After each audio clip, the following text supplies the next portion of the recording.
Hey guys, what's going on? InsidiousSwede back again here for another YouTube video, and today I want to talk about one of my favorite mangaka of all time, Takehiko Inoue. This man is a manga legend. He's one of the all-time greats, and this video was actually inspired by another YouTuber named Apollo Gray, who on my channel update video where I was asking for video suggestions, he mentioned doing a video about analyzing mangaka and their works and pros and cons and whatnot. So today, I figured what better way to start out than talking about one of the greatest mangaka of all time, Takehiko Inoue. He's done so many amazing manga. We've received Vagabond, Real, and Slam Dunk over here in English. But he has actually put out more works than just these three series, but I'll get to that in just a second. The first thing I want to start out with is talking about the pros, then I'll go into the cons, then I'll talk about some manga series that he's done over his career, then I will rank his manga from my least favorite to my most favorite, and then I'll talk about what I would like to see from Inoue in the future. So, a lot to get to in this video, so hopefully you enjoy. And let's start off. So the pros with Inoue, it's a pretty long list, but I decided to cut down to only 4. I think the main thing always mentioned when you're talking about a man like Takehiko Inoue is his incredibly realistic artwork.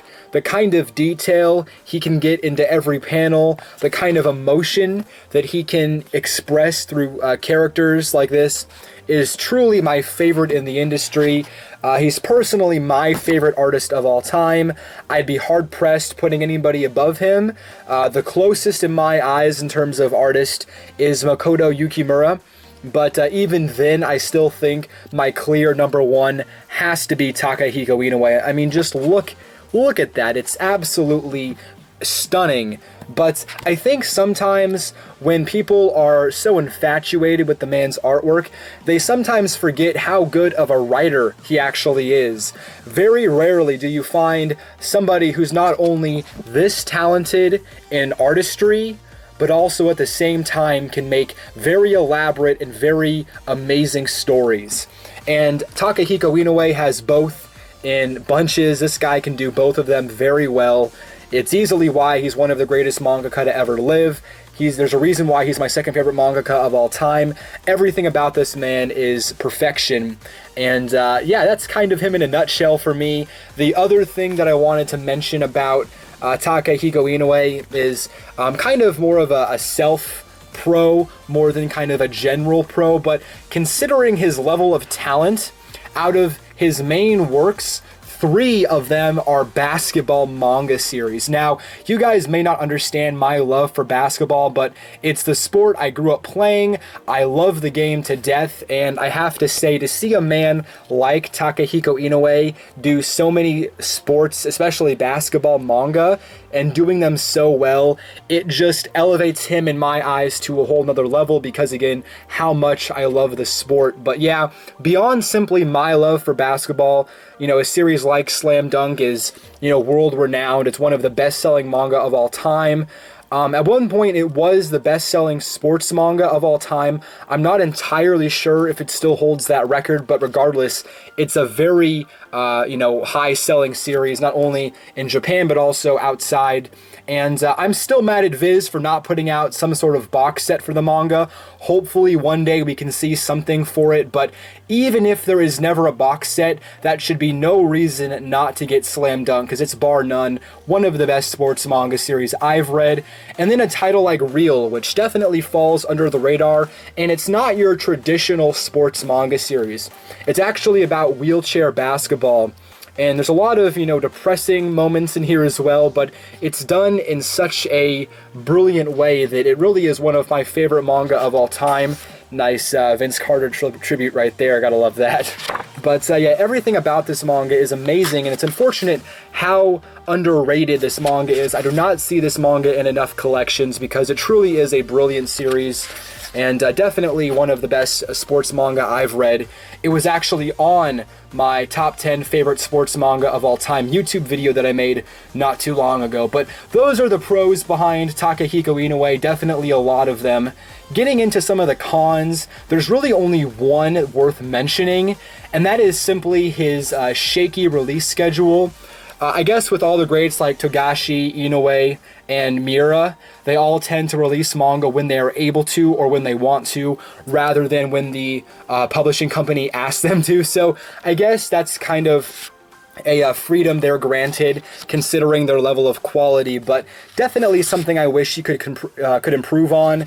It's definitely been more prevalent recently, over the past 5 or so years. I imagine it's because he's getting tired and he just needs that extra time to do the same level of work. He's also not entirely young anymore. I don't know his age right off the bat. I'll throw it up right here so you guys can see it, but he's definitely not, 30 anymore, so he's not quite being able to put out manga at the same level because Slam Dunk came out in a 6-year time span in its 31 volumes, whereas Vagabond came out in 1998, so it's almost been 20 years, and there's only 6 more volumes for it, so you can definitely see the comparison, 20 years to 6. So a 14-year gap for only an extra 6 volumes. Now I understand Vagabond is more detailed, but still, it's definitely something to take into consideration. And the only other negative, I'm only going to mention this because it directly impacts my love for this series, but the ending to Slam Dunk, now it ended at 31, not 30 here, but I don't like showing off pages from the final volume because I consider most of those spoilers. But yeah, I was not a huge fan of the way Slam Dunk ended. It didn't end poorly, it definitely wrapped up very well, but it still felt like there was more story to be told.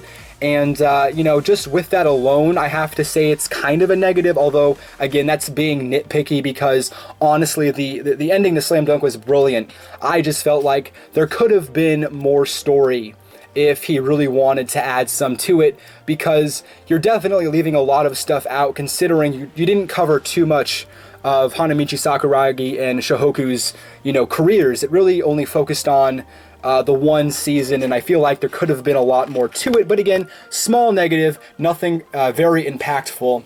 But now let's talk about all of his manga series. Now, from what I could gather from myanimelist.com, he only truly has 6 publications.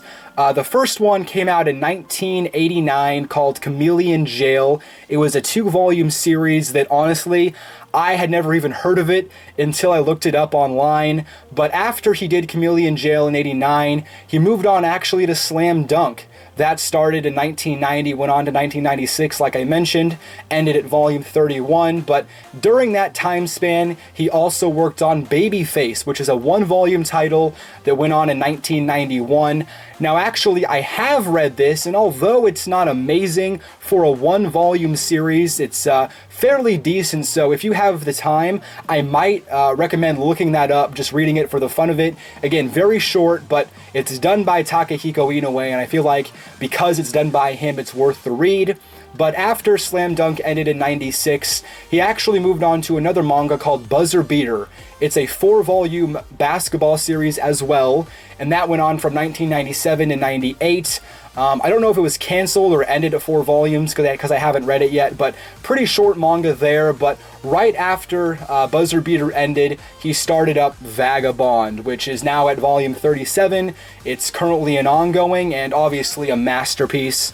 But right after he started up Vagabond, actually, in 1999, he published Real for the first time, which is also an ongoing and currently up to volume 14. So, in my opinion, those are the 6 manga that he's done over his career. There are some smaller works I didn't mention here. You can go look those up online for yourself. They're not that mentionable considering they didn't go on for any length of time or weren't actual series, but again, those are the 6 manga he's done. And if I were to rank his manga, I've only read 4 series from him. So Babyface, of course, would have to be number 4 considering it's only the 1 volume. volume. Real, in my opinion, would have to be number 3, although again, it's a brilliant manga. It's just not quite to the same level as Slam Dunk and Vagabond, but if I read more, I'm only on volume 5, and if there was more out, this might even be number 2 for me, but as it is right now, Slam Dunk is still at number 2, a brilliant sports manga series, one of the best of all time, arguably to many, the best sports manga ever written.